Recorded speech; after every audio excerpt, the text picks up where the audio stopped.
Alright, time for a bit of a departure. We're going to actually play the weekly pack for a change. And that is because this is a special weekly that has a lot of my favourite units in it. And not too many of my least favourite units. So that makes it perfect for me to take a break from customs and record some stuff in an environment where everyone is playing the same pack. And so it's a little bit fairer. Now, which units are actually in that made me want to play this? Well, we've got Fruit Fly, which if you've been playing customs recently, you'll know I've been playing a lot of Fruit Fly. There's also Frigate Bird. We've got some of the new Danger Pack units as well, although I'm not specifically interested in them because, I've recorded a lot of Danger Pack footage over the last few months. We've also got Tardigrade. And then here we've got Umbrella Bird and Quail Chick. Now this has been on my list for a long time to go for a build where Quail Chick is dazed. But in practical terms it's going to be quite difficult to do that in customs without just fully embracing stat spam. But in a pack like this where there isn't a huge amount of scaling, we should be able to put something together. So what is the benefit of dazing a Quail Chick? Well, Quail Chick has an unusual ability in that as soon as it eats food, it transforms into a quail. So that means you can never give it chocolate, otherwise it will just transform and you'll lose the Quail Chick ability. So Quail Chick, when it transforms, gives +2/+2 to the frontmost unit, I think it is. But if you're in battle, you get double. Now there are a few ways to trigger the Quail Chick in battle, so the idea behind this is to have Quail Chick be dazed. That means that we can more easily get it to a higher level by feeding it chocolate. It also means we can buy splash foods without worrying about the Quail Chick transforming permanently. And then we're going to make use of the in-battle transform to get maximum value. So here we use the Tapir stats and swap them onto the Quail Chick. The 1/1 starting stat line is obviously a bit of an impediment when you're trying to get a Quail Chick team going. I guess the main use case for it in customs is, people play it with level 2 Farmer Mouse and then Ox, so that the Ox ends up getting double the buffs from the Quail Chick. We do have Bear in this pack, but since I've already got the Koala, I'm going to go with that instead. You can see I'm really thinking about it here. But I think we're going to go with the Eucalyptus for a bit of a change. Yeah, we get this funny roll here where I get a triple Honduran Whitebat. So we'll take that and probably get rid of it before the end of the run, but it should tide us over until we can find something better. Now in this pack, given that there are a lot of these backline Danger Pack units, there are going to be a lot of people trying them for the first time. So a pretty high percentage of my opponents here were all playing either Pygmy Hippo or Sawfish. There's also Eye. And of course there are some others. I think there's Grizzly Bear as well, which is from Golden Pack. And now here on turn 7 I make a colossal mistake. Or I guess it wasn't necessarily a mistake at the time, but it will be a mistake next turn. Because I used the Chickpea to transform the Farmer Mouse and I ended up getting Baku. Now Baku is going to cure the dazed on the Quail Chick if I don't get rid of it, and of course I don't realise that until it's too late. And so we end turn and the dazed gets removed and my mouse cursor reacts. So that was pretty unfortunate, but it is quite satisfying having the Eucalyptus helping us gain the extra stats in battle. Are we going to be okay? No, 1 HP breakpoint there and we end up losing. I don't think it really made any difference that we lost the Daze, but now we have to find another Umbrella Bird to give Daze back, otherwise we won't be able to buy any chocolate. So I freeze Vampire Bat. There's also Axolotl here. Now Axolotl was a unit that I had basically given up on in its broken state, but now it's back to only having 3 triggers, so it's much fairer, and I don't mind taking it at all. But you can see the interaction is just so much fun with this. Quail Chick plus Koala is just not something that you're realistically going to see in custom packs. When people have a ton of different options to choose from, they generally don't go for awkward units like these.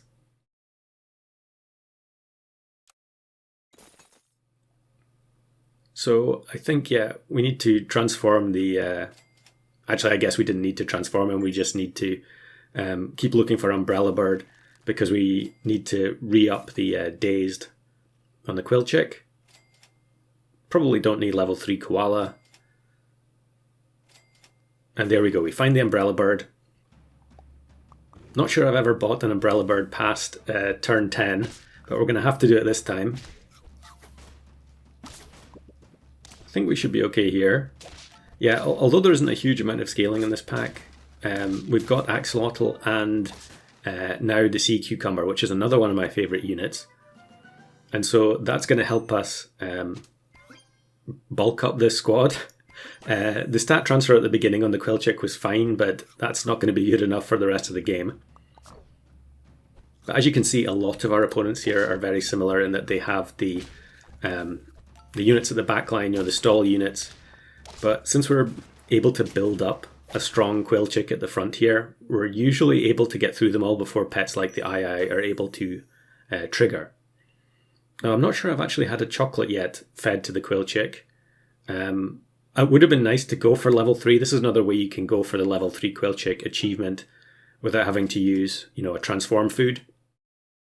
Because that is one of the easier ways to do it in customs. If you get a level 3, scale it up, and then at the end of the game you transform it a bunch of times until you get the Quail Chick. Does that actually trigger the Quail Chick though? I think it might. Yeah, there's some kind of complication with getting that achievement. I might actually already have one of them. I can't remember. Maybe I should have checked it before I started recording. But time is of the essence today.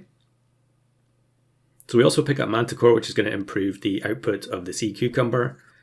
And then I actually have another Manticore Sea Cucumber video already recorded, but this one's going to jump to the head of the queue because it's the weekly, so I want this video to go out while it's still relevant. And yeah, another II team. Is that like 5 or 6 II teams in a row? But this one, with the equipment removal from the Sea Cucumber, it's significantly easier to get through. Now here you can see we have soft ice in the pack as well. So previously, if you had Quail Chick, I wouldn't be able to use the soft ice because it would always hit the Quail Chick and transform it. Whereas now we can take it if we feel like it. Actually, a lot of giant tortoise teams as well. In fact, this team is all danger pack. So maybe these people are all going for their ribbons as soon as they can, as early in the week.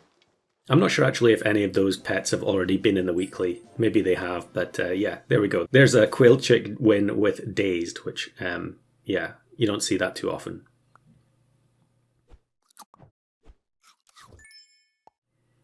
So next run is going to be slightly different. I think this is the first or second run that I had in the weekly. And we're going to take Fruit Fly, which has become an auto-buy unit for me a lot of the time. In customs, it's just super good because it can remove equipment, including white ochre. So blueberry is not technically an ailment, it's a perk. So that means that white ochre and ambrosia won't block it. But it also goes straight through perks that have double damage blocking, like potato, for instance. So what we're going to do is we're going to put blueberry on the backmost unit, which is most likely going to be either pygmy hippo, II, sawfish. I guess we've also got the tier 1 bombus here. And in fact, actually, their koala ended up giving eucalyptus to the backmost unit, which is also pretty uncommon. But yeah, we're probably almost always going to be hitting one of those important backline units with the blueberry.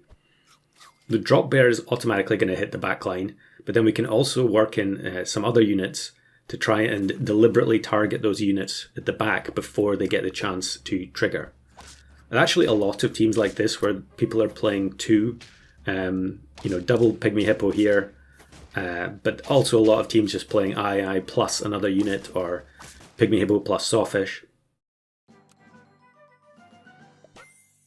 So odds are that we're going to have a pretty solid chance of messing their team up.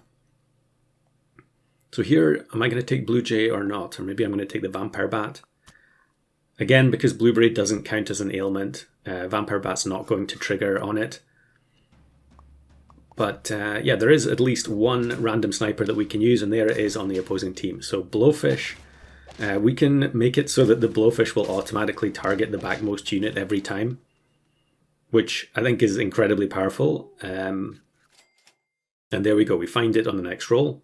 There's also ink, but yeah, I don't really want to... I suppose I could take the ink as well and reduce their health, but I think I would rather just go for the damage directly from the Blowfish and not have to worry about attack order. You know, and not have to worry about the Cuttlefish removing the Blueberry, since that is pretty much the entire point of this build. 1 HP lost there, unfortunate.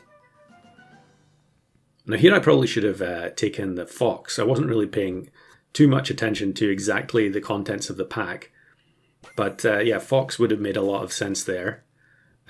Because there is a decent amount of food, so we can you know, scale up a little bit more and hopefully give us a better chance of you know, not losing to the health reduction teams from Sawfish or the low stat snipers like Pygmy Hippo.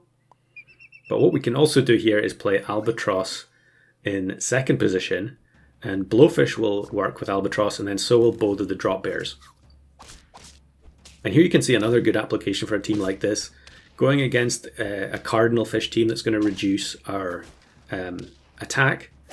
But because most of our damage output is tied up in the snipes, it doesn't matter too much that our attack stats actually went down significantly.